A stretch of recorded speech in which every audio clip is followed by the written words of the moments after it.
Vamos a hablar específicamente de acretismo por ultrasonido, el diagnóstico de acretismo por ultrasonido. Primero nos vamos a ambientar muy bien en cuál es este problema. Fíjense, mueren aproximadamente 320.000 mujeres embarazadas al año. De esas 320.000 mujeres embarazadas al año, el 99% ocurren en nuestros países, en países en vías en desarrollo. Y muchas veces cuando uno oye el 320.000, es un número y no dice mucho, pero para que ustedes tengan una idea, mueren aproximadamente 800 mujeres embarazadas por día. Y como les dije, nos afecta mucho más a nosotros. ¿De qué mueren estas mujeres? Fíjense que este es un trabajo que hicimos en la maternidad Concepción Palacio hace unos años, que realmente refleja lo que ocurre en toda América Latina. ¿Por qué lo refleja? Porque refleja que las principales causas de muerte materna son las causas directas: hemorragia, hipertensión, sepsis. Por eso es que este tema del acretismo, que es una de las causas de hemorragia, es tan importante. Vean cómo, cuando nosotros comparamos cómo está la mortalidad materna de Latinoamérica, en específico con el Reino Unido, vean cómo son dos realidades totalmente diferentes. En el Reino Unido, donde el porcentaje de muerte materna, escuchen bien, es de 7 muertes maternas por cada 100.000 nacidos vivos. Sus causas, como pueden reflejar, como pueden observar en la diapositiva, sus causas son causas indirectas, es decir, tromboembolismo, enfermedades cardíacas, enfermedades neurológicas. En cambio, a nosotros, ¿qué nos afecta? Nos afectan las causas directas: la preeclampsia, el sangrado, la sepsis. Por eso es que nuestras herramientas deben estar enfocadas hacia diagnosticar y hacia tratar este problema. ¿Y por qué lo digo? Porque cuando nosotros tratamos de aplicar ciertos protocolos que vienen de otros países, no se pueden aplicar a nosotros, porque ya como vieron, si ustedes quieren aplicar esa pirámide que cuando salió y que lo publicó Nicolaides, parecía que iba de verdad a revolucionar el control prenatal, realmente no es así, porque nuestra realidad es otra. Y cuando me gusta mucho esta imagen, ¿verdad? Porque aquí quiero ser bastante enfático en nuestro problema. No se disminuye la muerte materna haciendo pesquisa de Down. Recuerden eso. No se disminuye la muerte materna haciendo pesquisa de Down, sino tratando de hacer pesquisa de las patologías principales, como es el acretismo, una de las causas de mortalidad materna por hemorragia. Muy bien, esta patología se diagnostica. ¿Con qué frecuencia es que captamos a esta paciente o hacemos este diagnóstico? Vean que estos dos porcentajes, 30% es un trabajo hecho en los países nórdicos con aproximadamente 60.000 nacidos vivos, y este 50% de diagnóstico de acretismo placentario fue hecho en los Estados Unidos en más de 25 hospitales. Vean que el porcentaje de diagnóstico es muy bajo y son los trabajos a los que tenemos acceso. ¿Por qué? Porque ellos publican, por supuesto, mucho más que nosotros. Imagínense cómo será el porcentaje de diagnóstico en nuestro país. Cuando yo recuerdo eso, de verdad, siempre me traigo a mi memoria algo que me decía uno de mis profesores de medicina materno-fetal, que me lo decía siempre, me decía: Julio, eso que él me decía me perseguía. Me decía: Julio, lo que no está escrito no existe. Y sí es verdad, lo que está escrito no existe, pero a todos los que me están escuchando, quiero decirle que no existe, pero sí salva vidas. Por eso es que nosotros tenemos que seguir luchando, preparándonos para hacer un diagnóstico y un tratamiento oportuno. Muy bien, entonces vamos a definir el acretismo placentario, vamos a evaluar sus factores de riesgo. Quiero hacer énfasis en que nos concentremos en ver lo normal. Si no vemos lo normal, es imposible que veamos lo anormal, y ya van a ver lo fácil si dominan lo normal, cómo es ver lo anormal para, con respecto al tema del acretismo. Muy bien. Entonces, el acretismo placentario se puede definir como una patología materna que pudiera comprometer la vida del paciente porque es causado por un defecto en la decidua que permite que el trofoblasto se ponga en contacto con el miometrio, y definimos ahí la placenta ácreta, que no solo se ponga el contacto con el miometrio, sino que lo invada, ahí tenemos la placenta íncreta, y que puede llegar hasta la serosa, y tendríamos la placenta pércreta. Vean cómo prácticamente ese diagnóstico engloba muchos conceptos. De hecho, la placenta ácreta, unos llaman que es una placenta no invasiva, y a la íncreta y a la pércreta le llaman invasiva. Por eso la FIGO recomendó, pudiéramos decir, en el 2018, que a esta patología, al acretismo placentario, se le denominara el espectro de placenta ácreta. El problema es que a mí la palabra espectro no me gusta, porque en mi país espectro es como un fantasma, y yo no quiero que esta patología sea un fantasma que no veamos. Quiero que más bien la busquemos mucho más, la conozcamos y podamos combatirla, por decirlo de una forma. Muy bien. ¿Cuáles son los factores de riesgo principales para el acretismo placentario? Lo principal, las cesáreas anteriores. Eso es lo que debemos grabarnos. Una paciente con cesárea anterior es una paciente con alto riesgo de acretismo placentario. ¿Y por qué les digo esto? Porque ya todos sabemos el gran porcentaje o el aumento exorbitante de la tasa de cesáreas a nivel mundial. Vean cómo esa publicación de Morlado en Italia, en el 70 había un 17% de cesárea, y en el año 2000 64%. En nuestros países los porcentajes de cesárea rondan 50%, por poner un porcentaje bajo, y vean cómo ese gran porcentaje de cesáreas ha hecho, porque es un gran factor de riesgo, ha hecho que el acretismo sea tan frecuente como 1 cada 322 pacientes. Muy bien. Siguiendo con el riesgo poscesárea, tratando de motivarlos un poco a disminuir nuestra tasa de cesárea, observen cómo luego de una cesárea el riesgo de acretismo hay que multiplicarlo por 9, luego de 2 cesáreas ese riesgo se multiplica por 17, y luego de 3 cesáreas lo multiplicamos por 60. Realmente, siendo un poco, no sé si es ser un poco exagerado, pero creo que luego que uno le hace una cesárea a un paciente, realmente aumenta su riesgo de mortalidad. Muy bien. Cuando queremos ser un poco más detallistas y específicos en que estamos buscando pacientes con cesárea anterior, pero no solamente pacientes con cesárea anterior, sino que tengan la cesárea anterior y que de alguna forma nosotros sospechemos que la placenta es previa.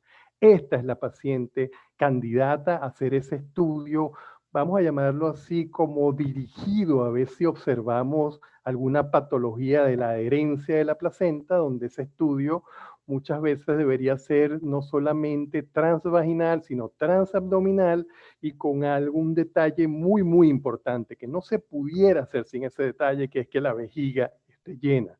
¿Para qué? Para poder ver mejor las interfaces.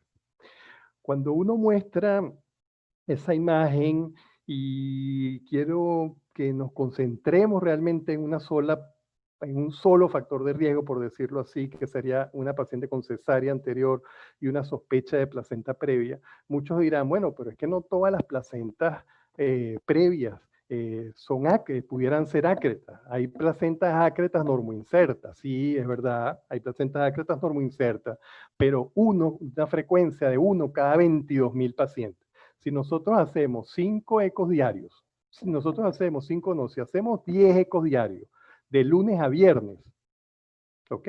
Para detectar una placenta ácreta normoinserta hay que estar aproximadamente 10 años. Entonces, pudiéramos realmente concentrarnos en esa paciente con cesárea anterior y en esa paciente donde de alguna forma estamos sospechando que la placenta está previa. Muy bien. Vamos ahora al ultrasonido normal. Del ultrasonido normal, ¿qué vamos a identificar? Primero vamos a identificar la interfase miometrio-vesical de una paciente embarazada. Como les dije, quiero hacer énfasis en ver lo normal. ¿Y qué vamos a hacer luego? Vamos a observar la interfase que hay normal entre la placenta, el miometrio y la vejiga. Es decir, una placenta, en este caso, sobre el segmento. ¿Ok? Entonces, aquí tenemos esa imagen, a esto vamos, esto es una paciente, un útero de una paciente embarazada, ¿ok? El miometrio y la vejiga. Y nosotros vamos a hacer una ampliación de esa zona, de esa interfase, en donde por ultrasonido queremos identificar estas capas que ustedes ven aquí. El líquido amniótico que todos conocen es anecoico, nos ayuda muchísimo, al igual que la orina, nos ayuda muchísimo porque son totalmente anecoicos. Luego viene la pared uterina que tiene una hipoecogenicidad, es decir, es un poco clara, vamos a llamarlo así. Y luego está la pared vesical, que ya la van a ir viendo, es una estructura que se ve muy, muy ecogénica. Aquí tienen el ejemplo, ok, siempre voy a tratar de describir desde el líquido amniótico, vean, líquido amniótico, inmediatamente vean el miometrio, quiero que se aprendan ese miometrio, es claro, es organizado, tiene unos bordes bien definidos, y vean cómo se observa la pared de la vejiga. Esa pared de vejiga es ecogénica, ordenada, organizada, no tiene interrupciones, ok. Si nosotros queremos ampliar esa zona allí para ver cómo se ve, para que nuestra vista ya se vaya acostumbrando, aquí ya lo tienen, ¿ok? Líquido amniótico, esta es una parte fetal, el miometrio, ¿ok? Vean como yo les dije, que es organizado, que es homogéneo, y vean cómo se ve la pared de la vejiga, ¿ok? Bastante ecogénica y pudiéramos decir que también es homogénea y organizada. Muy bien, ahí podemos medirlo realmente, como me gusta promover la atención del parto, esas medidas son bastante útiles cuando tenemos pacientes con cesárea anterior que quieren parto, pero no son motivo de la conferencia. Muy bien, aquí tienen otro ejemplo, una paciente de 35 semanas con una edad gestacional mucho mayor al que les mostré anteriormente. Esta es la calota fetal. Aquí no se ve muy bien el líquido amniótico, pero siempre recuerden que le dije que voy a identificar desde el líquido amniótico, ¿ok? Aquí ven el miometrio, vean cómo se ve excelente este miometrio, ¿verdad? Totalmente homogéneo, organizado y ecogénico, y vean cómo se ve la vejiga. Esta vejiga, en este caso, no sé si observan que no se ve tan ecogénica. Cuando la vejiga no está tan llena, ¿ok? Se pudieran ver como ondulaciones. Por eso es importante que nos acostumbremos muy bien a ver la pared de la vejiga. Cuando observamos esto, no solamente tenemos que aprender a conocer lo normal, sino tenemos que aprender a conocer lo normal desde el punto de vista de dos dimensiones, sino lo normal también cuando utilizamos el Doppler color, es decir, conocer la vascularización de esa zona normal, porque no crean ustedes que cuando ustedes ven una placenta que está previa y usted prende el color, ese color le va a hablar y le va a decir, no, mira, aquí sí hay un acretismo. No, hay que tratar de identificar lo normal. Y ese miometrio tiene una circulación, tiene un flujo sanguíneo, que es el que ustedes están viendo, y esa pared vesical también tiene un flujo sanguíneo que es bastante característico, escaso, y es como eh, organizado también, diríamos así. Muy bien. Ahora vamos a poner una placenta en ese sitio, ¿verdad? Para poder describir esa interfase que hay entre el líquido amniótico, la placenta ahora, el miometrio y la pared de la vejiga. Lo mismo, ampliando esa zona, ahora lo que vamos a obtener, si hiciéramos un corte microscópico de esas interfaces, vean cómo está el líquido amniótico, luego viene la placenta. Aquí hay una zona que es bien importante. Déjame entrar hacia atrás. Aquí hay una zona que es muy, muy importante, ¿verdad? Que es esta zona retroplacentaria, que pudiéramos decir que prácticamente es anecoica y se le dice como zona clara, ¿ok? Se le denomina zona clara retroplacentaria, que realmente cuando el paciente edades gestacionales avanzadas es bastante difícil de ver, pero se le denomina así, zona clara retroplacentaria que tiene a la adhesiva y los vasos, ¿ok? Y por eso se ve como anecoica. Y después están las otras estructuras que ya les describí, el miometrio homogéneo hipoecogénico y la vejiga también homogénea pero hiperecogénica. Vamos a ver esto en tiempo real, ¿ok? Siempre describiendo desde la vejiga, desde el líquido amniótico hacia la vejiga. Observen el líquido amniótico, la parte fetal. Vean la placenta cómo se ve, homogénea, ecogénica, ¿ok? Y, si tuviera presencia de lagos, esos lagos algunas veces se ven como organizados.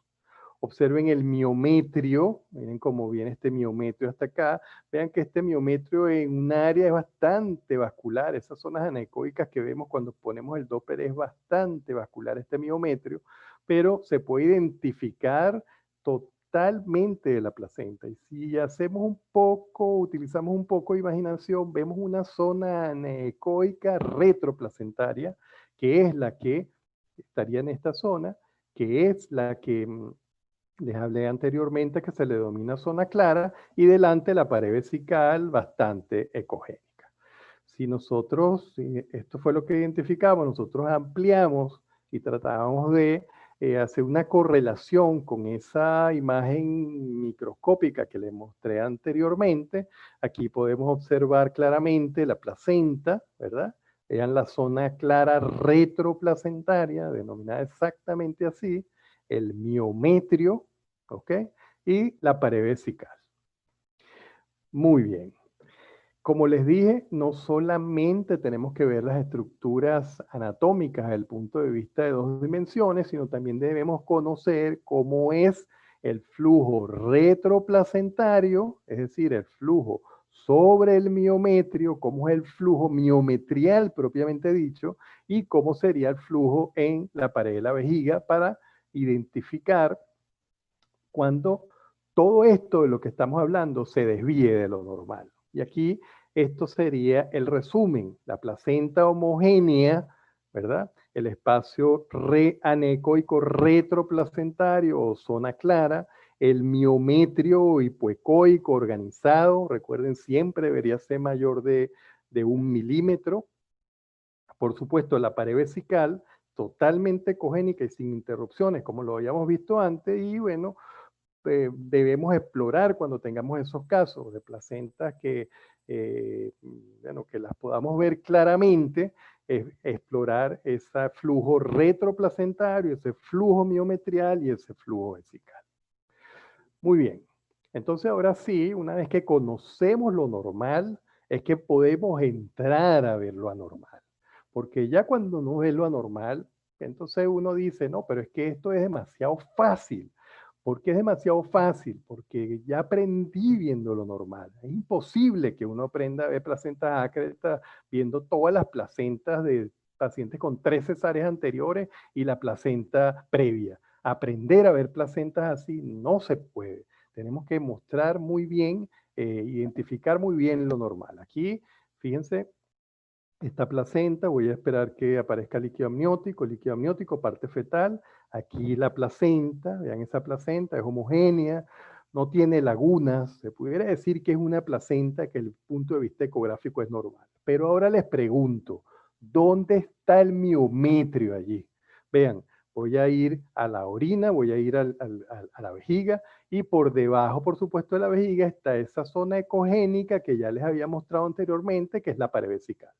Prácticamente la placenta está en contacto con la pared vesical, no hay miometrio.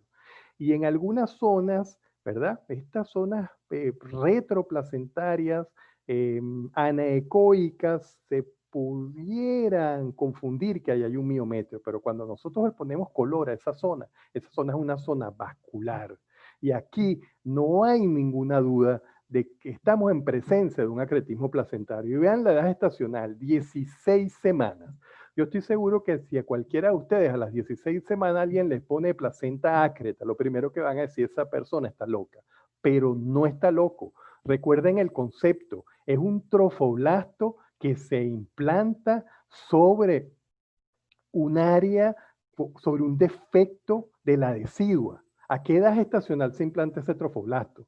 Ya desde las 5 o 6 semanas, recuerden, 5 o 6 semanas, hay protocolos de tratar de identificar esos trofoblastos implantados anormalmente. ¿Ok? Que pudiera ser lo que las causas de las placentas pércretas. Entonces, hay que estudiar bien la anatomía normal, la anatomía ecográfica normal o los ecopatrones normales para que entonces se nos haga tan fácil como esto. Muy bien, yo quiero explorar esa zona, quiero ampliar esa zona, esa pared vesical para realmente identificar qué estoy viendo allí. Entonces aquí vean la placenta, ¿verdad? Bastante homogénea, organizada, no parece una placenta normal, vean que seguimos en 16 semanas en este sitio, ¿ok? Porque recuerden que la placenta es una estructura que deberíamos evaluar en todo, o sea, como en toda su extensión. Vean en este espacio que pudiéramos decir retroplacentario, anecoico, ¿ok? Que pudiera pensar alguien que es el miometrio, aunque no tiene el ecopatrón del miometrio, cuando pongamos color ya van a ver qué pasa allí, y vean cómo la pared de la vejiga, de verdad, en esta zona es ecogénica, normal, como la habíamos visto, pero vean cómo aquí pierde la ecogenicidad, a pesar de que no se ve que la placenta traspase hacia la vejiga, no se ven lo que uno llama a veces tumores exofíticos de placenta, esa placenta en esta zona es lo que uno llama subnormal, no se parece a una placenta normal. Muy bien, cuando ponemos color, vean, ese espacio retroplacentario, que en un momento dado alguien pudiera sospechar, mira, y hay un poco de miometrio, vamos a medirlo, de repente es más de 1 milímetro, no, ahí no hay miometrio, ahí lo que hay es un aumento del flujo retroplacentario y un aumento del flujo de la pared vesical. Muy bien. Seguimos en 16 semanas. Otra zona de la placenta. Esta es la misma paciente que estamos evaluando. Ya aquí sí estás viendo que la placenta no es nada normal, ¿ok? No es nada normal, no es normal, ¿verdad? Estamos viendo esos lagos placentarios que no son los lagos placentarios normales que vemos en la placenta, totalmente desorganizados, ocupan prácticamente más del 50% de la placenta y por supuesto seguimos aquí observando que hay como un mayor contacto de esa placenta prácticamente con la pared de la vejiga. Y la pared de la vejiga, vean, no es la vascularización normal. Estas zonas anecoicas, que ya claramente vemos que son unos vasos, no es lo normal.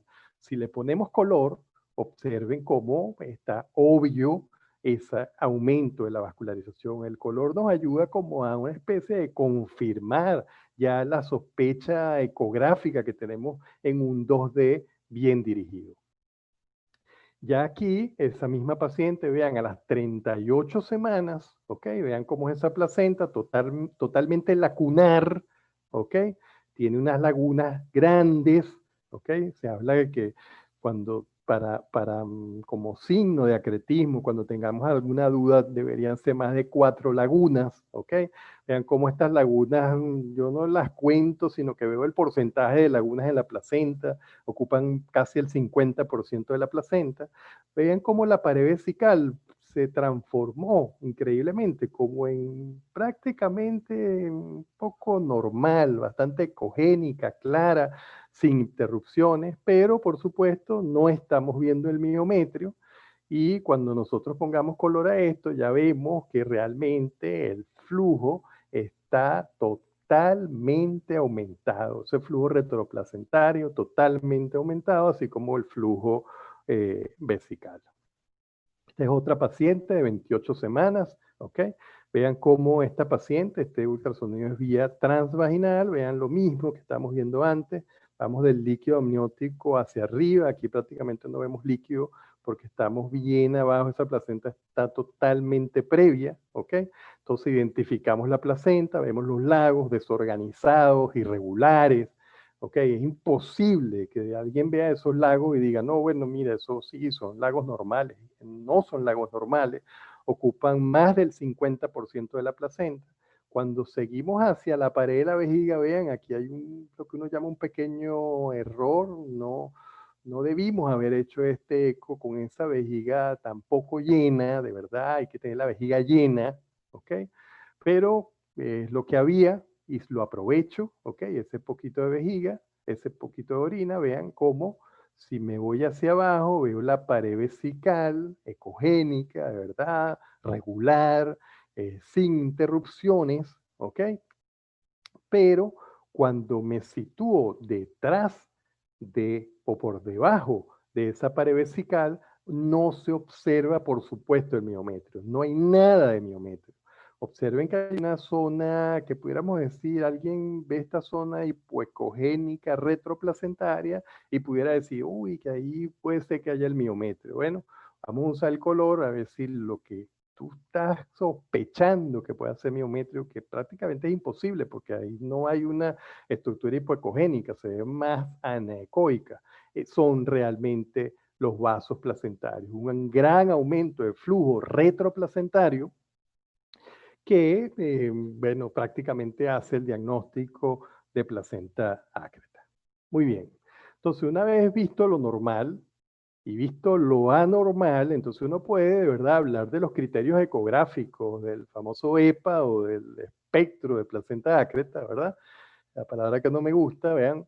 Entonces, visualización anormal de la placenta, ya vimos lagunas placentarias anormales, irregulares, que ocupen más del 50% de la zona. No visualización del miometrio, ese es el mejor criterio, uno de los mejores criterios ecográficos, ¿verdad? Que después lo van subdividiendo como pérdida de la zona clara que les hablé, que esta zona clara de verdad hay que tener bastante imaginación para verla, pero por supuesto está la disminución del grosor del miometrio, es decir, en esas imágenes que vimos no había miometrio. Todas estas dos parámetros, por llamarlo así, ecográficos para diagnosticar acretismo, se pudieran resumir con la palabra obliteración del espacio retroplacentario, que incluya a la zona clara y a la disminución del grosor del miometrio. Y por supuesto, la hipervascularización que ya vimos, retroplacentaria y en la interfase placento-vesical. Muy bien. ¿Por qué es tan importante llegar al diagnóstico? ¿Por qué? Porque el pronóstico de esta paciente, una vez que se hace el diagnóstico y una vez que a esa paciente se le trata en forma oportuna con el equipo necesario que todos conocen para hacerle una cesárea y probablemente cesárea histerectomía a esta paciente, disminuye al 50% todas las complicaciones. Y entre esas complicaciones tenemos días en UCI, número de concentrados globulares, el número de las transfusiones que se le hagan, lesiones a órganos cercanos, a otros órganos como la vejiga. Realmente eso es lo que estamos persiguiendo, un buen diagnóstico y una buena atención. Para concluir, realmente lo importante que quisiera dejarles de verdad, miren, buen control prenatal, ¿oyeron? O sea, no crean que eso de que nosotros, porque hacemos eco a las 12 semanas y medimos la translucencia, nosotros vamos a salvar vidas maternas en nuestro país. Hay que tratar de organizar mejor esa consulta del control prenatal y específicamente a lo que les estoy hablando, tratar de identificar los factores de riesgo, ¿verdad? Como son las cesáreas anteriores y de verdad quisiera, bueno, motivarlos a que se tratara de disminuir el número de cesáreas y hasta, bueno, incluirnos en los grupos de parto en pacientes cesareadas que de verdad se ha escrito bastante. Lo segundo, ya les mostré un buen diagnóstico prenatal. Nadie aprende a hacer diagnóstico de placenta ácreta leyendo metaanálisis. Y lo que muchas veces me hizo sentir mal, no, bueno, no está escrito, no existe, ¿verdad? Es verdad, pero tenemos que aprender y tenemos que poner el máximo de nuestras capacidades para realmente identificar este problema. Y este problema para identificarlo hay que practicar mucho viendo pacientes normales, para cuando realmente venga la paciente anormal, le brinca, no hay criterio, te das cuenta inmediatamente que es una placenta anormal. Y por supuesto, una vez un buen diagnóstico, un buen tratamiento oportuno, con todas las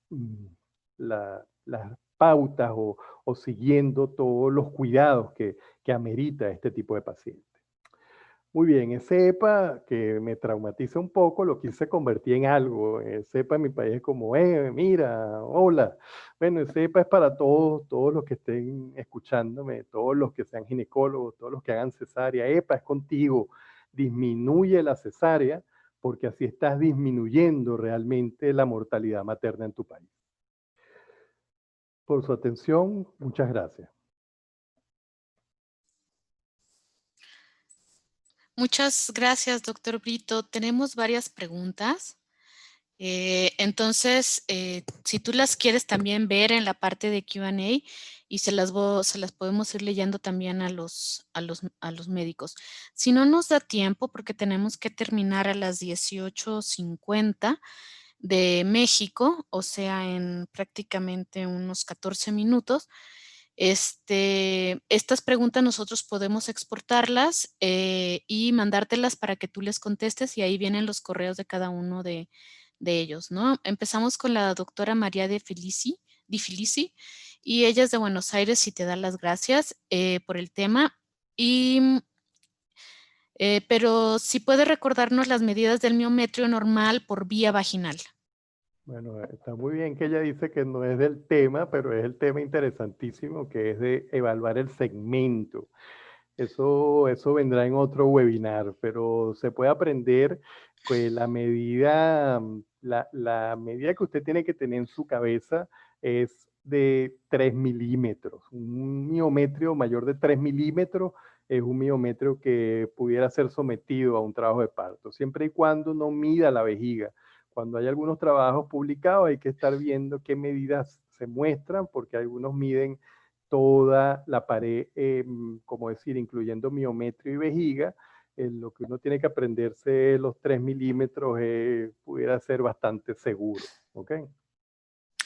Muy bien, también nos pregunta la doctora Diana Segura, ¿con qué PRF se observa el flujo placentario del miometrio y de la vejiga? ¿Y qué Bueno, usas? ¿Usas Doppler color normal o usas Doppler poder? Yo agregué eso. ok, ok. Bueno, fíjense, como les he dicho, yo practico un aprendizaje clásico, realmente clásico, y creo que me estoy poniendo viejo porque creo que no hay otro tipo de aprendizaje. Entonces, lo primero es tratar de dominar el Doppler color. Una vez que uno domine el Doppler color, por supuesto que se va a ir al Power Doppler. Hay trabajos publicados del Power Doppler, el Doppler bidireccional, que ayuda en el diagnóstico realmente del acretismo, evaluando el índice de vasos que podamos captar. Y sí, estoy trabajando en ello, pero no es un, lo hago de rutina, por supuesto, pero no tomo decisiones con eso que observo allí. Eso que observo allí realmente es como confirmo lo que estoy viendo con mi 2D y con mi Doppler color clásico. Y el QPRF, excelente pregunta, 1.3 es lo que se está utilizando para evaluar esas zonas retroplacentarias, con un PRF de 1.3. 1.3 kilohertz. Sí, kilohertz. Ok. También tenemos una pregunta del doctor Eduardo Martínez. ¿Qué es más sensible, el ultrasonido transvaginal o el transabdominal? ¿Es mejor Mm, uno el otro y en ciertas semanas del embarazo? ok, Eduardo, creo que has tocado un punto débil para mí, que es que el ultrasonido transvaginal, no sé por qué, desde que ustedes vieron que no soy muy amante del Reino Unido, vamos a llamarlo así. Entonces, la ecografía del primer trimestre la están trasladando a hacerlas prácticamente todas con el transabdominal. Y no es verdad, no es así. El eco transvaginal tiene una resolución grandísima. Y si ustedes prueban esos nuevos traductores de allí, de 6 a 12 megahertz transvaginal, eso prácticamente hace el diagnóstico solo. ¿Ok? Entonces, cuando tú me preguntas cuál es el ultrasonido ideal para evaluar una placenta previa, yo no tengo duda que el transvaginal, pero yo no compito entre uno y otro. evalúalo de las dos formas. Utiliza todas tus herramientas que puedas para evaluarlo y para ir dominando esa visión, tanto transvaginal como transabdominal. Por supuesto, si me dices que escoja uno, sin ninguna duda escojo el transvaginal y sin ninguna duda escojo transvaginal para evaluar pacientes en el primer trimestre. Y también, bueno, preguntaba que si en ciertas semanas del embarazo, porque abajo Eh, también preguntan lo mismo. Ok, fíjense, ¿en qué semana? Voy a llevarlos al concepto de acretismo placentario. Ese concepto dice que es el trofoblasto que penetra o que se ubica o que hace contacto con el miometrio por un defecto en la decidua. Ese contacto del trofoblasto se hace desde las 4, 5, 6 semanas.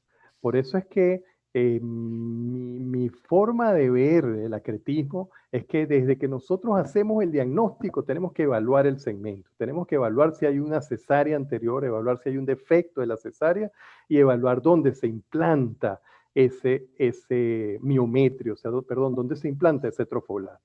Por supuesto, si no es una paciente de riesgo, ¿en qué semana?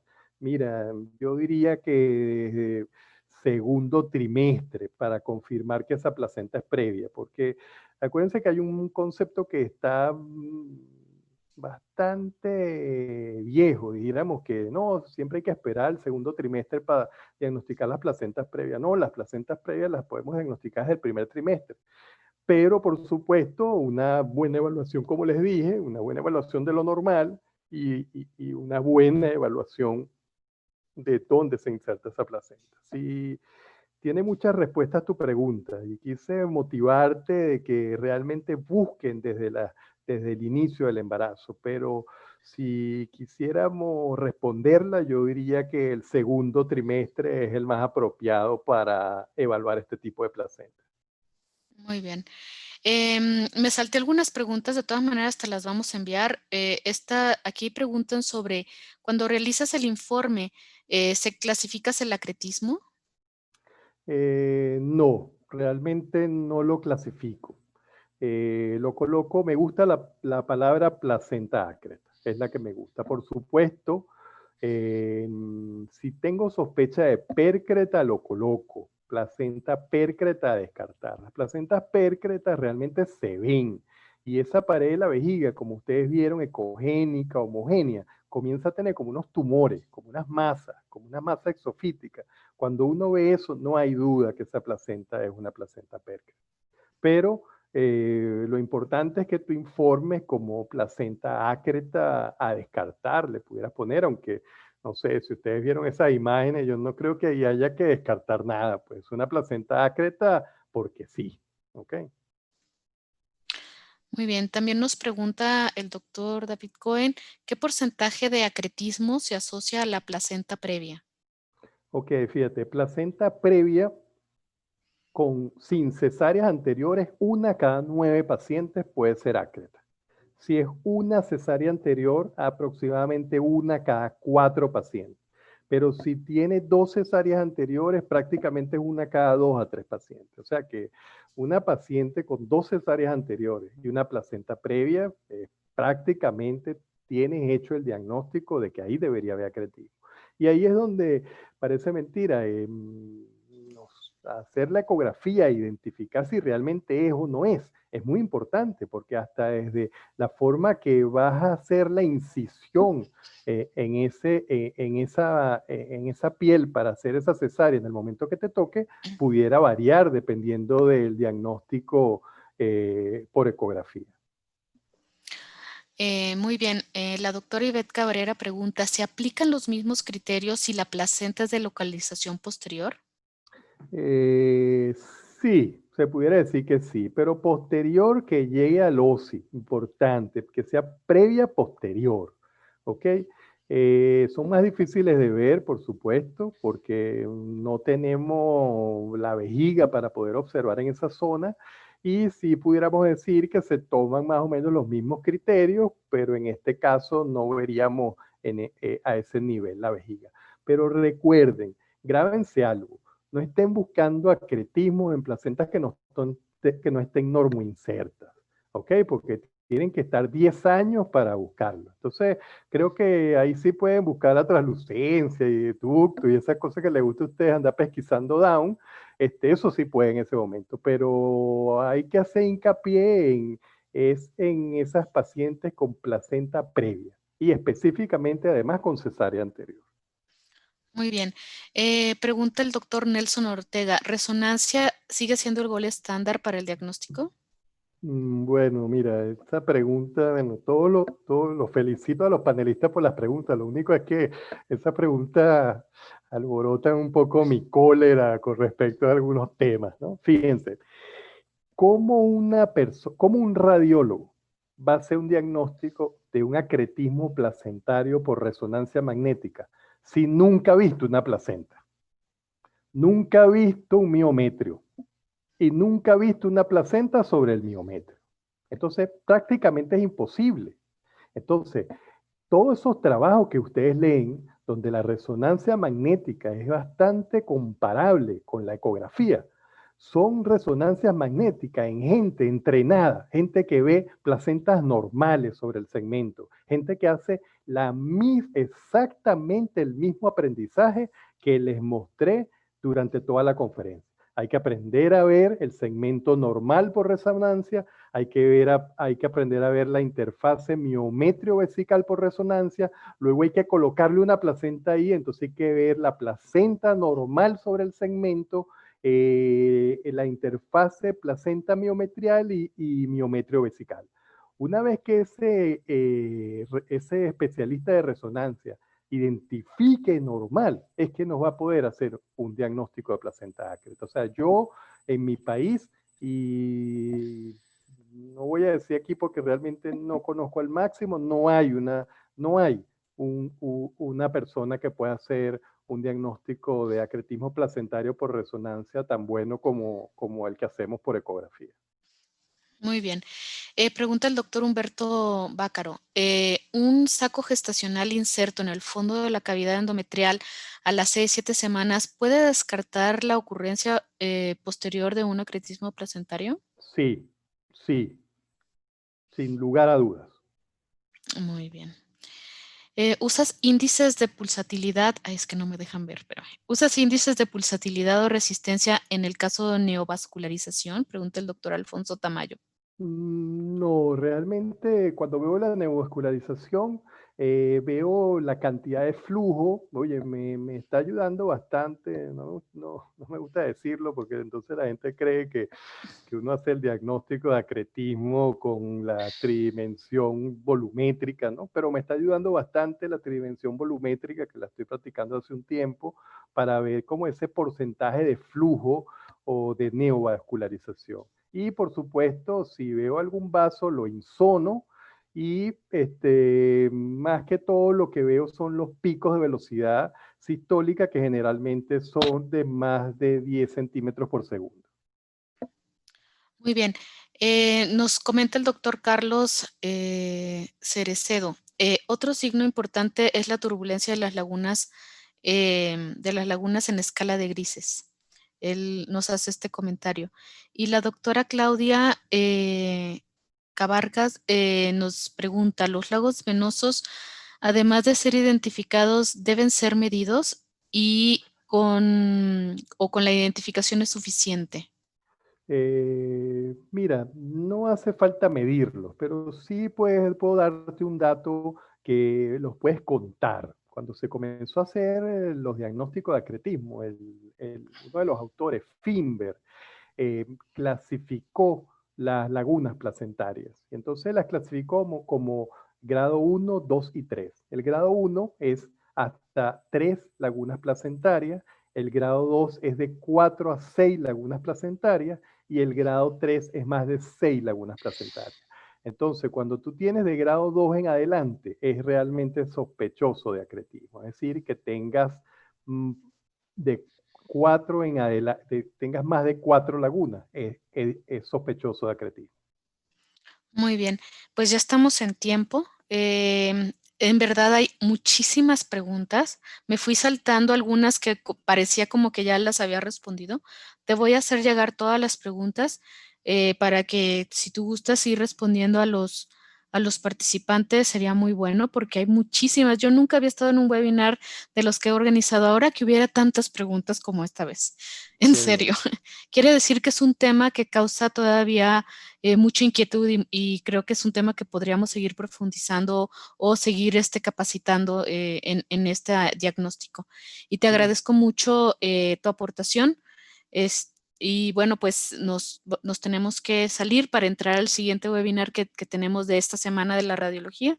Es de tema de vascular, por si hay radiólogos que quieran entrar al siguiente webinar. Y pues de verdad, muchísimas gracias, doctor Brito, por esta ponencia tan clara, tan didáctica y concisa, exactamente a lo que íbamos, ¿no? Muchísimas gracias. Perfecto. Bueno, Úrsula, gracias a ti, gracias a todos los participantes y realmente espero se hayan divertido, que aprendan, ¿ok? Y bueno, que hagan ultrasonido con pasión. Yo creo que eso es lo más importante.